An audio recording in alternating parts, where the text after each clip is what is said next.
अब चलिए हम शुरू करते हैं।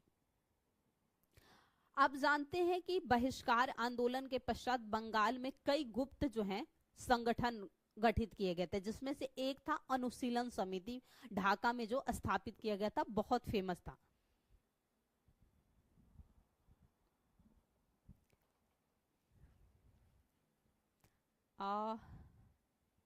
मुस्तफा, क्या आवाज कम आ रही है, नहीं आ रही है, या कट कट कर आ रही है?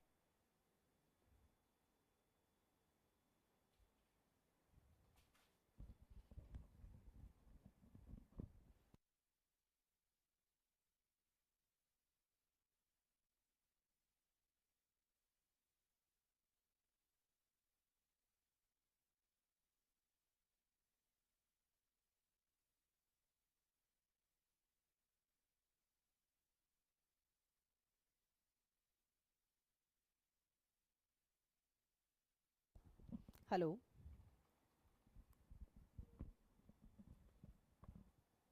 बैटरी है। हेलो, कमेंट पे जाना।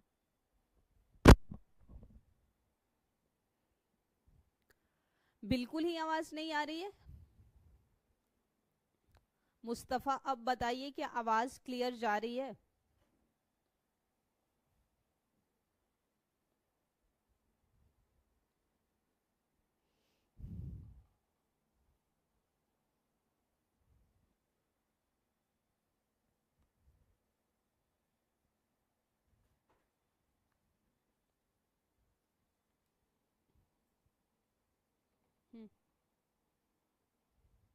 डन।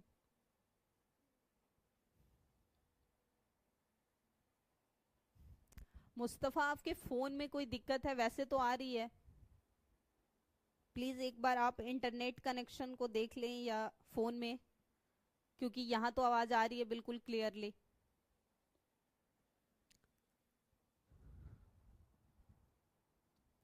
तो जो क्रांतिकारी संगठन बनाए गए, तो उस बंगाल से उसका बिहार पर भी प्रभाव पड़ा।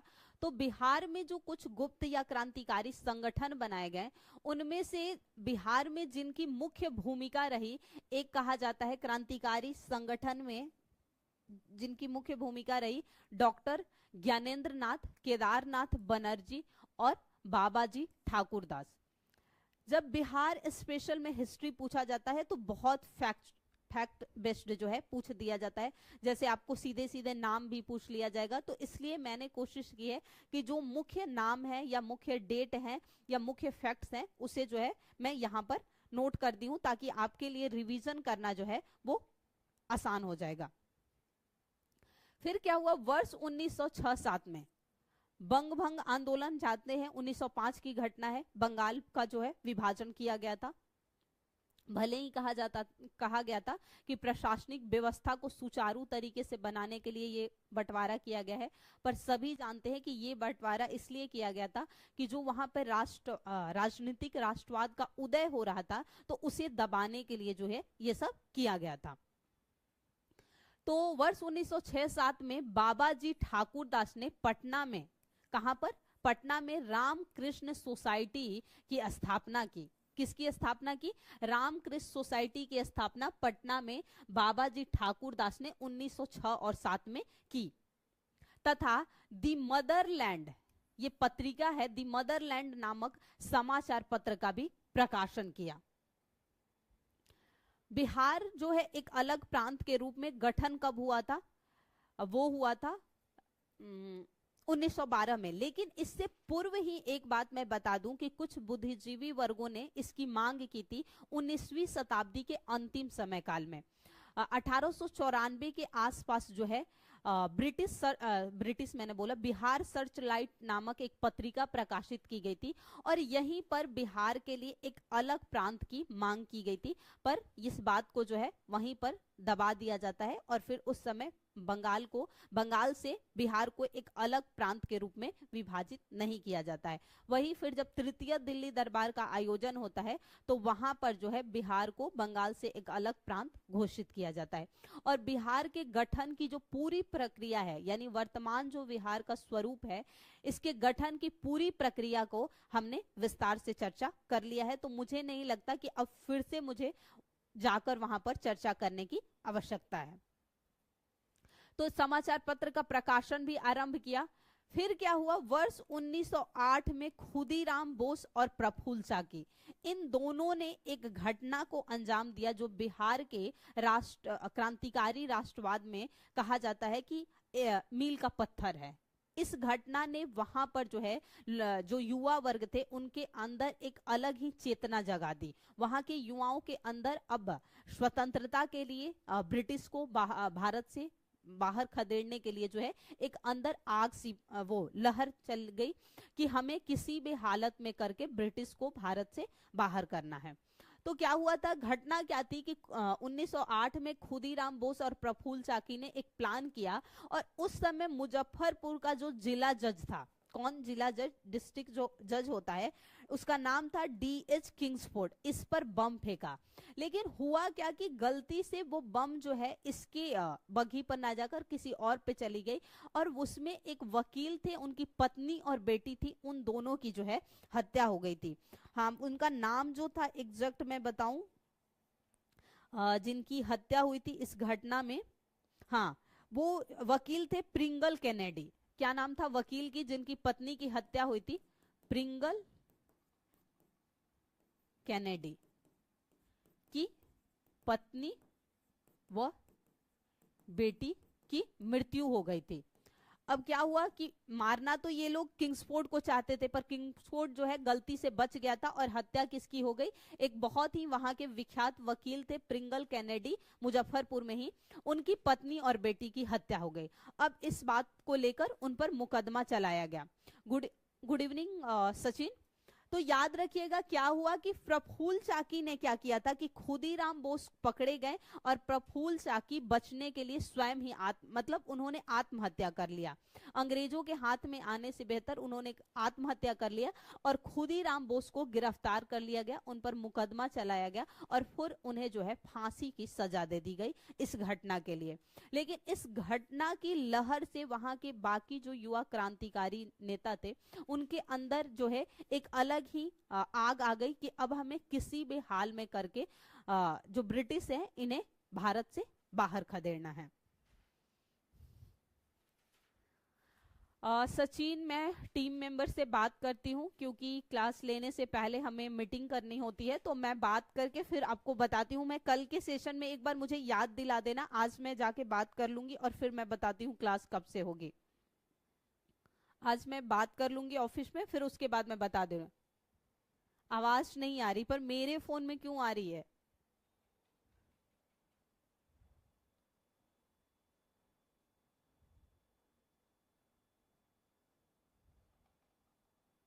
एक मिनट।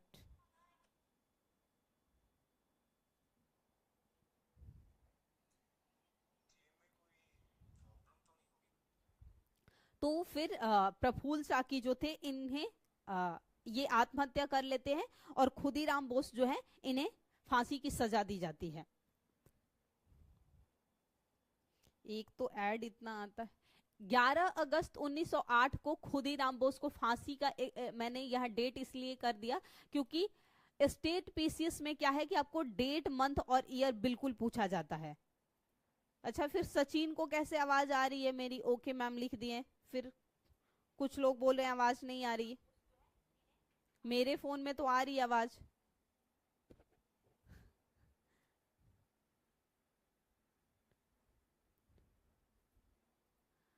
मुस्तफा एलेक्स, मेरे फोन में बिल्कुल क्लियर आवाज आ रही है। मैंने वहां जाके जो टेक्निकल देखते हैं उन्हें दिखा भी लिया, वो बिल्कुल वहां से तो वॉइस सही है। हद है।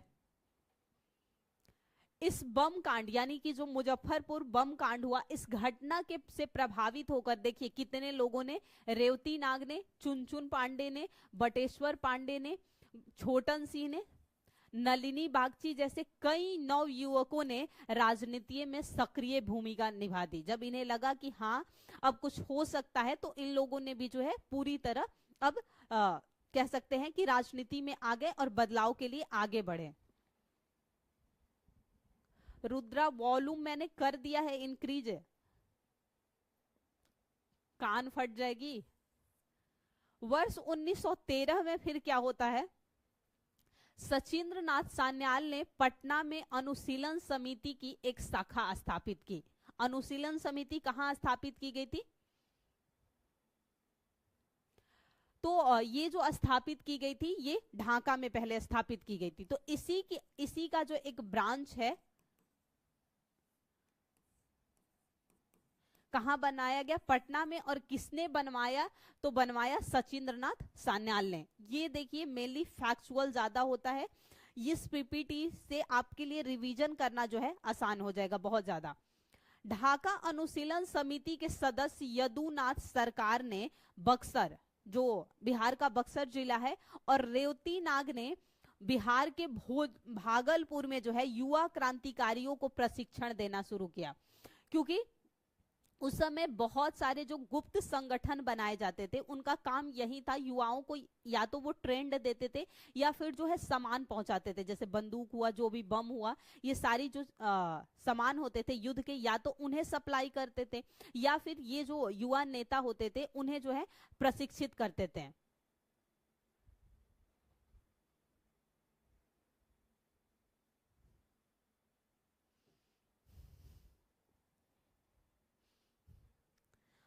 भूपेंद्र नाथ दत्त ने पटना में भवानी मंदिर क्रांतिकारी संगठन की जो है स्थापना की थी। किसकी स्थापना की थी, भवानी मंदिर क्रांतिकारी संगठन की स्थापना किसने की थी पटना में, तो भूपेंद्र नाथ दत्त द्वारा।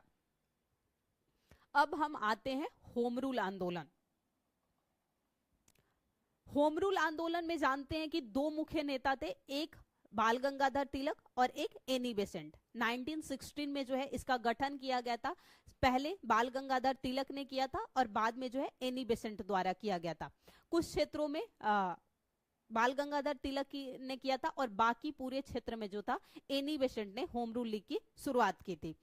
तो उसका बिहार पर क्या प्रभाव रहा, बिहार में कैसे उसका उस समय जो है उसका कितना प्रभाव रहा, उसकी बात करें तो वर्ष 1916 में भारत को स्वशासन का अधिकार दिलाने के लिए, किसके लिए, स्वशासन, क्योंकि स्वशासन की मांग कब से हो रही थी, उदारवादियों की मुख्य मांगों में से एक थी स्वशासन की मांगे, उदार नहीं उग्रवादियों की। तो स्वशासन देने के लिए जो केंद्रीय विधान परिषद थी, जो सेंट्रल लेजिस्लेटिव काउंसिल थी, उसमें जो है 19 सदस्यों ने ज्ञापन दिया। फिर क्या हुआ आगे की 16 दिसंबर 1916 को पटना में मजहरुल हक के नेतृत्व में एक सभा का आयोजन किया गया। तो अगर आपसे पूछा जाए कि होम रूल लीग में बिहार में मुख्य भूमिका किसने निभाई, तो सिंपल जो है आपको जवाब होना चाहिए मजहरुल हक। और ऐसा ही प्रश्न पूछा जाएगा, बहुत आपसे जाके डिटेल में प्रश्न नहीं पूछा जाता है। जिसमें पटना में होम रूल लीग को स्थापित करने पर विचार किया गया। अभी स्थापना हुई नहीं थी, यहां पर जब मजहरुल हक ने एक सभा आयोजित की तो यहां पर जो है कि ये हुआ कि जो होम रूल लीग को बिहार में भी स्थापित करते हैं। फिर क्या हुआ आगे, नवाब सरफराज हुसैन, नाम क्या है, नवाब सरफराज हुसैन को होम रूल का उपाध्यक्ष, यानी जब आगे मीटिंग के बाद गठन कर लिया गया, सभी से बातचीत करने के पश्चात जब गठन हुआ तो उसका उपाध्यक्ष किसे बनाया गया, नवाब सरफराज हुसैन को, और चंद्रवंशी सहाय को जो है मंत्री बनाया गया। और अध्यक्षता किसने की थी, तो मजहरुल हक द्वारा जो है इस सभा की, जो होम रूल लीग स्थापित की गई थी, उसकी अध्यक्षता की गई थी। मुजफ्फरपुर में होम रूल लीग की स्थापना जनकधारी प्रसाद ने किया। अब बिहार में भी मुजफ्फरपुर में कहा जाए तो वहां पर जनकधारी प्रसाद ने जो है इस होम रूल लीग की स्थापना की थी। वर्ष 1918 में श्रीमती एनी बेसेंट ने 2 बार पटना की यात्रा की। एक बार अप्रैल में उन्होंने यात्रा की थी पटना की और एक बार जुलाई में, यानी कि जब यहाँ पर होम रूल लीग का गठन हो जाता है तो एनी बेसेंट जो है 2 बार पटना की यात्रा करती हैं, एक बार अप्रैल में 1918 और एक बार जुलाई 1918 में जो है यात्रा करती हैं। चंपारण सत्याग्रह कब की घटना है, 1917। ये कब की थी, 1916। हिस्ट्री में घटनाओं का क्रम याद रहना बहुत जरूरी है। अगर जब आपको हिस्ट्री में घटनाओं का क्रम याद होता है तो आप बहुत सारे सवालों का सही जवाब दे सकते हैं। अब जानते हैं कि चंपारण सत्याग्रह पहला जो है सफल सत्याग्रह माना जाता है महात्मा गांधी का, और इसका प्रभाव बहुत गहरा पड़ा था। चंपारण सत्याग्रह का संबंध है बिहार का जो वर्तमान का पश्चिमी और पूर्वी चंपारण, अब तो दो भागों में विभाजित हो गया है, पहले ये चंपारण क्षेत्र कहलाता था, वहां से 1916 का जब लखनऊ अधिवेशन हुआ था, 1916 में ही कांग्रेस और वो जब विभाजन हो गया था कांग्रेस का, कब 1907 में हुआ था, और फिर ये दोनों आपस में कब मिले थे, उदारवादी और उग्रवादी, ये दोनों 1916 में लखनऊ अधिवेशन में जो है आपस में फिर से एक हो जाते हैं। तो इसी अधिवेशन में जो है महात्मा गांधी भी गए थे। तो बिहार के चंपारण से एक व्यक्ति गए थे, उनका नाम था राजकुमार शुक्ल। राजकुमार शुक्ल महात्मा गांधी से मिलते हैं, क्योंकि महात्मा गांधी भारत में जो है अफ्रीका से 1915 में ही लौट कर आए हुए थे। वो महात्मा गांधी से मिलते हैं और वहां के किसानों की समस्याओं को बताते हैं। समस्या इतनी थी कि वहां पर जो ब्रिटिश थे वो वहां के किसानों से जबरदस्ती जो है नील की खेती कराते थे, और जो किसान नील की खेती नहीं करता था तो उस पे उच्च लगान लगाते थे, यानी ज्यादा कर आरोपित करते थे। और नील की खेती करने से होता क्या था कि वो खेत अनउपजाऊ हो जाता था, तो किसान को मिलता क्या था, और नियम क्या था कि आपको 20 कट्ठे में से 3 कट्ठे पे नील की खेती करना अनिवार्य है।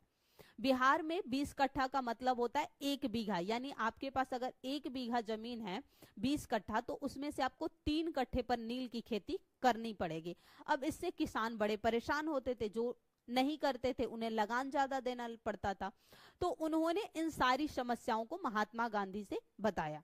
महात्मा गांधी ने तय किया कि वो बिहार जाएंगे, और वो कुछ लोगों के साथ बिहार पहुंचते हैं, जिसमें ब्रज किशोर, डॉक्टर राजेंद्र प्रसाद, ये लोग भी थे, और ये जाते हैं वहां पर। तो शुरू में उन्हें किसानों से मिलने के लिए मना कर दिया जाता है और उन्हें गिरफ्तार कर लिया जाता है, क्योंकि उन्हें पता था कि इन्होंने अफ्रीका में कितना कार्य किया है। वहां के मजदूरों के लिए, जो गिरमिटिया मजदूर थे, कई वैसे जो है आश्रम बनवाए थे, उन्होंने बहुत सारे कार्य किए थे। जो पंजीकरण का नियम था, इन सभी में उन्होंने बदलाव करवाया था। तो ब्रिटिश उनकी जो नीति थी या उनके जो कार्य थे उनसे परिचित थे, तो वो नहीं चाहते थे कि ये किसानों से मिले, क्योंकि उन्हें पता था ये किसानों के लिए कोई ना कोई उपाय जरूर निकाल देंगे। तो पहले उन्हें मिलने नहीं दिया जाता है, लेकिन बाद में जो है जब वो मिलते हैं, किसानों की समस्याओं को सुनते हैं, तो फिर क्या होता है, एक समिति गठित की जाती है, और समिति का जो लास्टली निर्णय आता है कि अब नील की खेती नहीं करनी है, और जो उच्च लगान है उसे भी कम किया गया, और जो एक्स्ट्रा लगान ले लिया गया था वो भी ब्रिटिश ने किसानों को वापस किया। और फिर धीरे धीरे तो ये भी हुआ कि डाई का प्रयोग होने लगा था मार्केट में, जो कह सकते हैं क्या, आर्टिफिशियल रंग का जो प्रयोग होने लगा था, तो धीरे धीरे नील का महत्व वैसे भी अब कम होने लगा था। तो ये था पूरा एक सफल सत्याग्रह महात्मा गांधी का पहला भारत में। अब यहाँ कहानी को समझिए।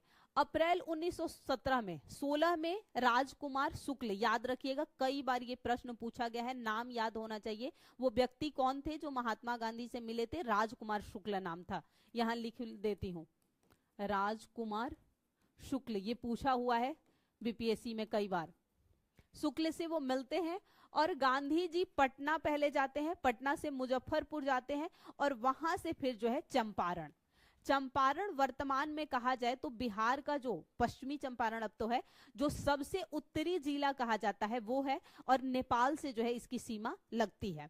वहां पहुंचते हैं, वहां पहले उन पर जो है उन्हें किसानों से नहीं मिलने दिया जाता है, और बाद में उन्हें पर कानून विरोधी आचरण के लिए गिरफ्तार कर मुकदमा चला दिया जाता है। यानी एक तो उन्होंने चोरी भी की ब्रिटिशों ने, और सीनाजोरी भी की। खुद महात्मा गांधी पर भी कानून के उल्लंघन को लेकर और मुकदमा चला दिया गया। लेकिन महात्मा गांधी पीछे नहीं हटे, क्योंकि महात्मा गांधी ने तय किया था कि हम किसानों का जो हक है वो दिलवा कर रहेंगे। तो फिर क्या हुआ कि अंततः लास्ट में क्या होता है कि उस समय वहां का जो उपराज्यपाल था, क्या नाम था, एडवर्ड गेट, ने गांधी जी को वार्ता के लिए बुलाया। लास्ट में जब देखा कि हाँ ये व्यक्ति नहीं हटेगा, तो वो वार्ता के लिए बुलाता है, और एक समिति गठित की जाती है जिसमें महात्मा गांधी को भी एक सदस्य के रूप में रखा जाता है। वो समिति जो बनाई गई थी वो थी चंपारण एग्रीगेरियन कमेटी या समिति के नाम से जानी गई थी। किसानों के कष्टों की जांच के लिए एक समिति का गठन किया गया और समिति में महात्मा गांधी एक सदस्य के रूप में थे। समिति का जो निर्णय आता है जांच के बाद तो यही आता है कि हाँ, किसानों के साथ गलत हुआ है तो उन्हें उनके अधिकार जो है दिए जाने चाहिए और नील की खेती की पाबंदी जो है वो हटानी चाहिए। जरूरी नहीं है आप जबरदस्ती किसी से नील की खेती नहीं करवाएंगे। लगान जो उच्च था उसे भी कम किया गया और जितना अधिक किसानों से लिया गया था कुछ किसानों को वो वापस भी किया गया। तो ये निर्णय आया और इस निर्णय से क्या हुआ कि कहा जाता है कि भारत का ये पहला सफल सत्याग्रह था और इससे बाकी जो किसान थे, आसपास के क्षेत्रों के जो किसान थे, उनके अंदर जो है ये मतलब प्रोत्साहन मिला कि हम भी जो है अगर अपने अधिकार की लड़ाई लड़ेंगे तो हमें अपना हक मिल जाएगा। तो जो आसपास के क्षेत्र के छोटे छोटे किसान थे उन्होंने भी अपनी हक की लड़ाई के लिए जो है लड़ना शुरू कर दिया। अब तो हुआ क्या कि यहाँ तो जो है ये सफल हो गया, यानी चंपारण सत्याग्रह तो सफल हुआ, लेकिन जो आसपास के क्षेत्रों के छोटे किसान थे तो उन्होंने क्या किया कि जून 1919 में मधुबनी जिला के किसानों ने दरभंगा राज, जो दरभंगा का राजा होता था उस समय दरभंगा राज कहलाता था, तो दरभंगा राज के विरुद्ध आंदोलन किए और स्वामी विद्यानंद ने संगठित किया। और इनका नेतृत्व किसने किया? इन छोटे किसानों का। तो इन छोटे कृषकों का जिन्होंने नेतृत्व किया था वो थे स्वामी विद्यानंद और इन्होंने जो दरभंगा का राजा था उसके विरुद्ध जो है प्रदर्शन शुरू किया और कहा कि हमें हमारे अधिकार जो है वो वापस मिलने चाहिए। क्योंकि जो राजा होता था या जमींदार होता था वो क्या करता था, सब अपने हिस्से में रखता था। जो छोटे किसान होते थे तो उनसे पूरा सारा काम करवा के बस इतना देता था कि उनका जो है परिवार चल सके और मेहनत सब सारा उनका होता था। उनके जमीनों पर भी अधिकार कर लिया था। तो वो तो बाद में बहुत सारे किसानों को जब लैंड रिफॉर्म एक्ट लाया गया उसके बाद जो है बहुत सारे जमीन मिले थे। अब ये जो छोटे आंदोलन शुरू किए गए तो इसका प्रभाव बिहार के बाकी भी क्षेत्रों में पड़ा, तो जिसमें से कहा जाता है कि पूर्णिया, सहरसा, भागलपुर, मुंगेर, इन जिलों तक उन आंदोलनों की जो है लहर पहुंची। और फिर ये धीरे धीरे क्या हुआ, जो दरभंगा राज के राजा थे इन्होंने एक सभा आयोजित की और बाकी जो किसान थे उनके अधिकार जो है वापस किए थे। अब ये आंदोलन कब तक, 19 में शुरू हुआ, 22 तक चला। महाराज दरभंगा ने आंदोलन का प्रभाव खत्म करने के लिए एक प्रांतीय पहले सभा का गठन किया और फिर जो है इनकी जो मांग थी उन्हें पूरा किया, क्योंकि उन्हें पता था कि अब किसान एकजुट हो गए हैं, कई क्षेत्रों में इसकी लहर जा चुकी है, तो ये किसान चुप होने वाले नहीं हैं। तो फिर इन्होंने एक सभा गठित की और फिर इनके मांग को पूरा की। किसान जो किसानों के साथ अत्याचार शुरुआत से ही होते रहे हैं, अभी भी आप देख रहे हैं किसान आंदोलन में जो है कितने लंबे लंबे टाइम आंदोलन चला है। तो किसानों के साथ जो है हमेशा से, जबकि जानते हैं कि हमारी धरती पे अगर हमें अनाज मिल रहा है, भोजन मिल रहा है तो किसानों की वजह से ही मिल रहा है। तो किसानों को क्या किया जाता है कि खेती करेंगे लेकिन इतना मुनाफा नहीं पाते हैं। देखेंगे कि किसी के पास कितनी भी खेती योग्य भूमि हो पर उसकी आर्थिक स्थिति बहुत ज्यादा अच्छी नहीं होती है। खासकर आप बिहार की बात करें, पूर्वांचल की बात करें, झारखंड की बात करें, तो यहाँ के किसानों की, अब हरियाणा, पंजाब, राजस्थान की बात अलग है, लेकिन इधर के किसानों की स्थिति देखेंगे तो आर्थिक तौर पे खेत भले ही बहुत हो पर आर्थिक स्थिति बहुत ज्यादा अच्छी नहीं हो पाती है। नेक्स्ट, अब हम बात करेंगे खिलाफत और असहयोग आंदोलन।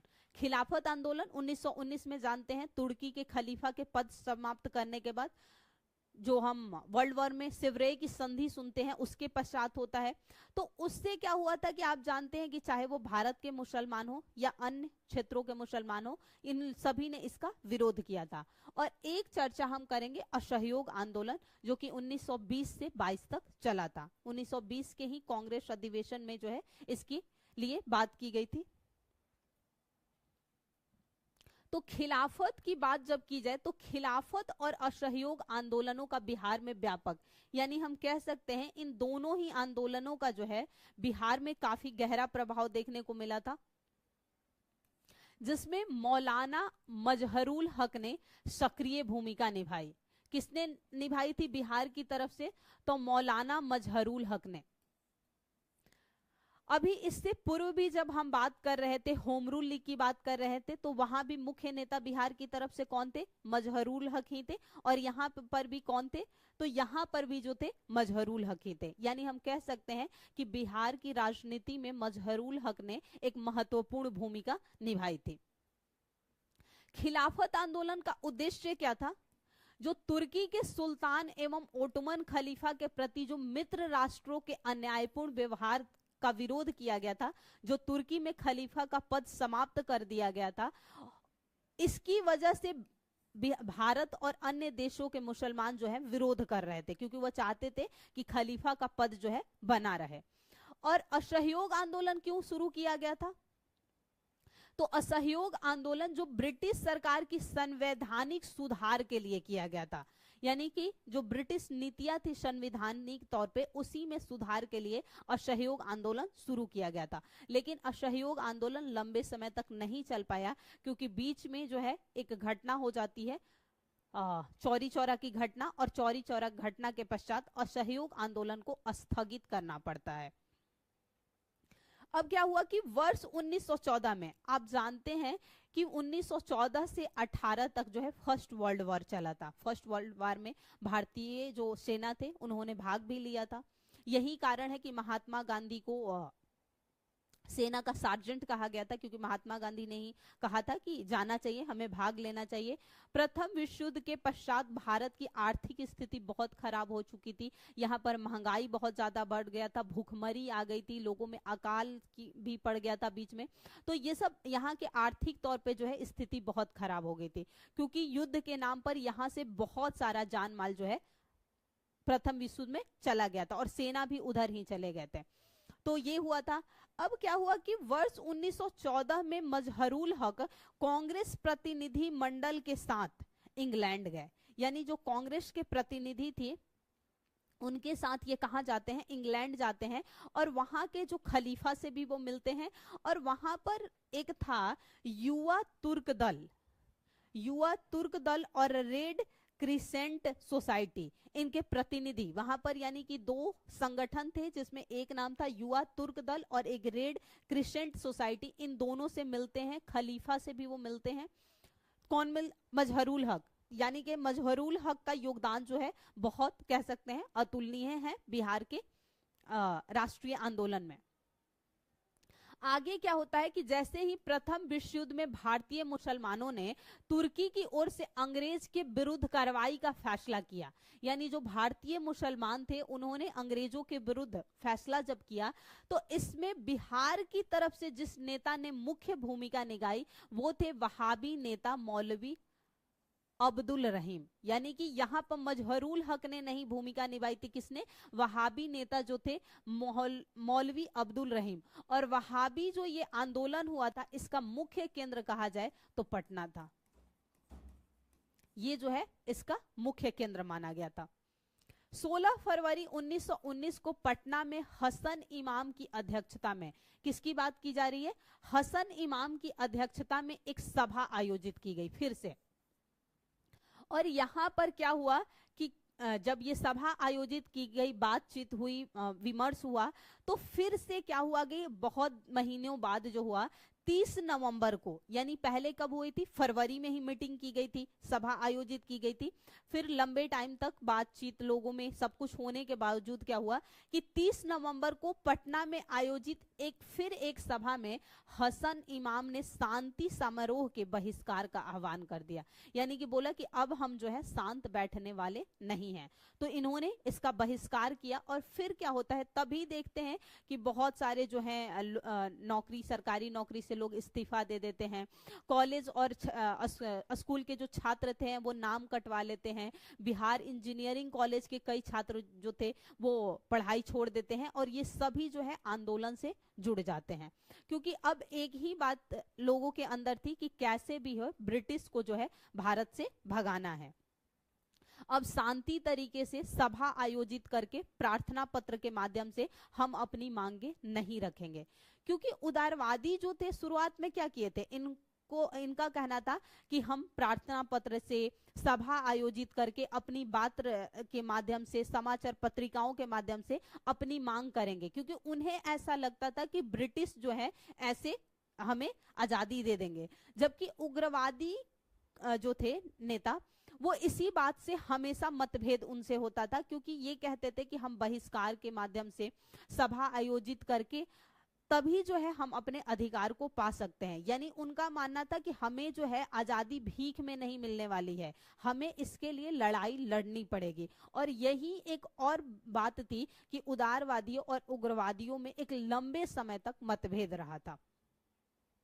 फिर क्या हुआ, मौलाना आजाद के नेतृत्व में मुसलमानों ने रांची में न केवल इन समारोहों का बहिष्कार किया बल्कि रोष प्रदर्शन भी। अब क्या हुआ, जब इन्होंने शांति का बहिष्कार करने का आह्वान कर दिया सभा आयोजित करके, तो फिर क्या हुआ कि मौलाना आजाद के नेतृत्व में मुसलमानों ने पहले तो रांची में जो है समारोह का बहिष्कार किया और खूब जो है जोरदार जो है रोष प्रदर्शन हुआ, मतलब ब्रिटिश के खिलाफ जो है खूब जो है बहिष्कार प्रदर्शन किया गया। लोगों ने जो है अपना गुस्सा जो है वो व्यतीत किया।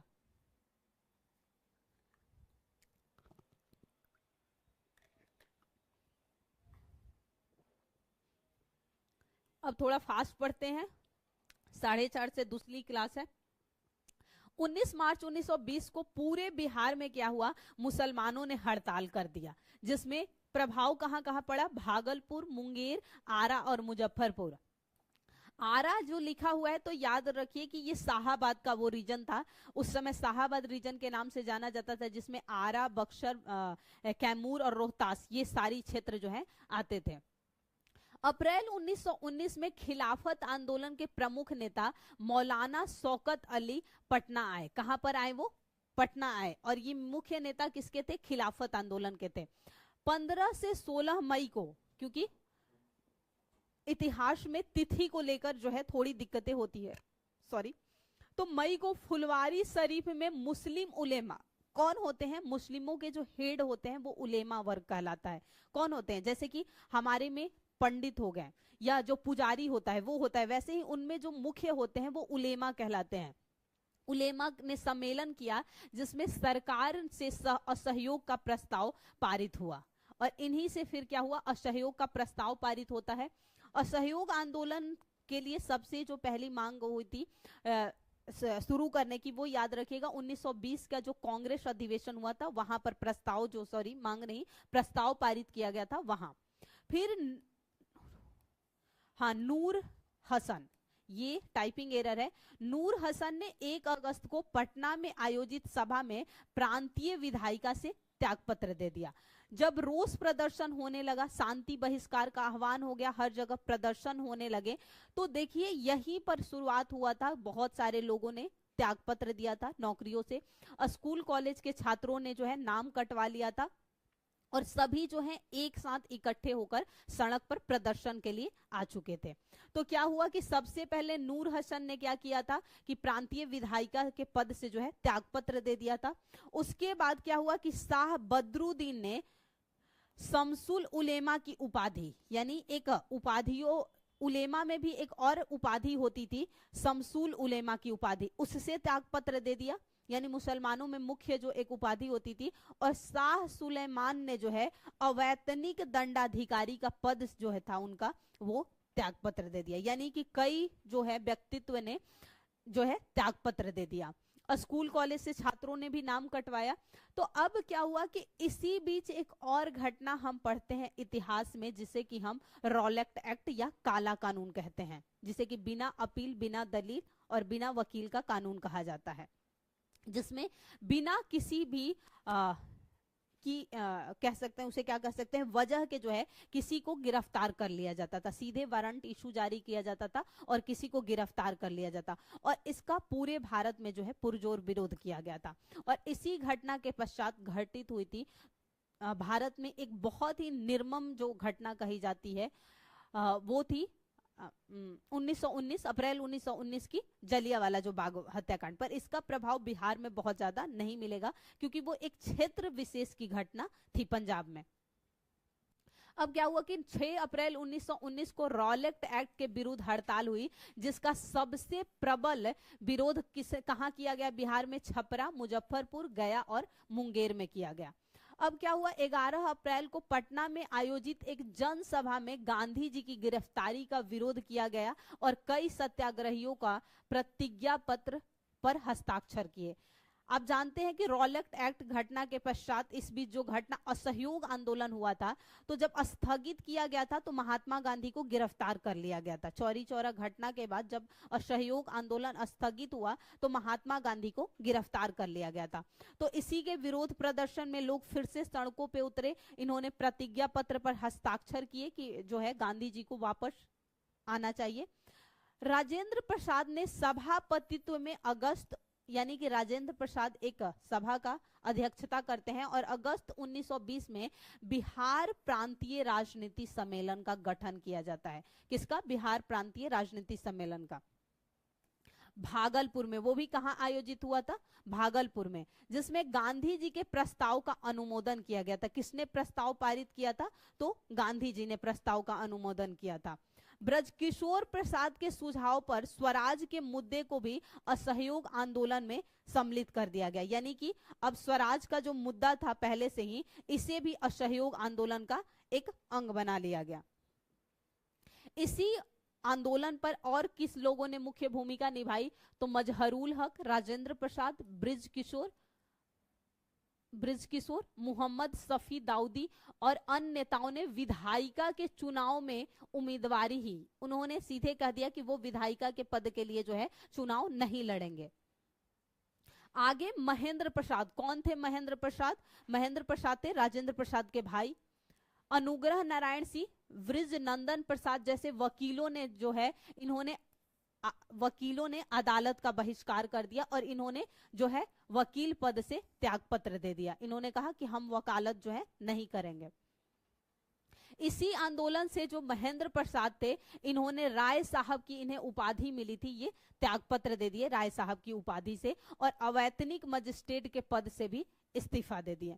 पटना लॉ कॉलेज के मोहम्मद शेर, बीएन कॉलेज के अब्दुल बारी और मोहम्मद रफी जैसे कई छात्रों ने भी अपना नाम कटवा लिया, क्योंकि बहुत सारे स्कूल और कॉलेज के छात्रों ने बहिष्कार किया था, तो उन लोगों ने भी नाम कटवा लिया और इनको एक वैकल्पिक तौर पे इन्हें शिक्षा देने के लिए जो है उसी समय पटना गया रोड पे एक महाविद्यालय स्थापित किया गया। यहाँ देखिए लिखा है, पटना गया रोड पर एक राष्ट्रीय महाविद्यालय की स्थापना की गई ताकि स्कूल कॉलेज छोड़े, यानी ये सभी जो छात्र स्कूल को छोड़ चुके थे, इन्हें शिक्षा का एक वैकल्पिक साधन उपलब्ध हो, क्योंकि शिक्षा से ही जो है बदलाव आ सकता था और शिक्षा बहुत जरूरी था। इधर क्या हुआ, खैरू मियां जो कि मजहरूल हक के एक मित्र थे, इन्होंने अपनी दान जमीन जो है पटना के पास दीघा में दान किया था।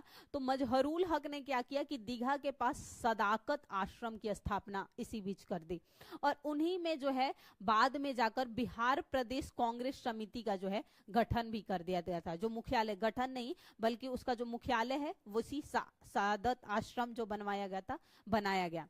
राष्ट्रीय महाविद्यालय के प्रांगण में, यानी उसी में फिर आगे फरवरी 1921 को गांधी जी द्वारा बिहार विद्यापीठ का उद्घाटन किया गया। मजहरूल हक को कुलाधिपति और ब्रज किशोरी प्रसाद को कुलपति नियुक्त किया गया। इसका कुलपति और कुलाधिपति 30 सितंबर 1921 को सदाकत आश्रम में मजहरूल हक ने दी मदरलैंड नामक जो है पत्रिका का प्रकाशन किया था और इसका उद्देश्य क्या था? राष्ट्रीय भावना का प्रसार, असहयोग कार्यक्रम का प्रचार और हिंदू मुस्लिम एकता को बढ़ावा देना। तो आज के लिए इतना ही। क्लास थोड़ी सी फास्ट करनी पड़ी क्योंकि अभी क्लास है आपकी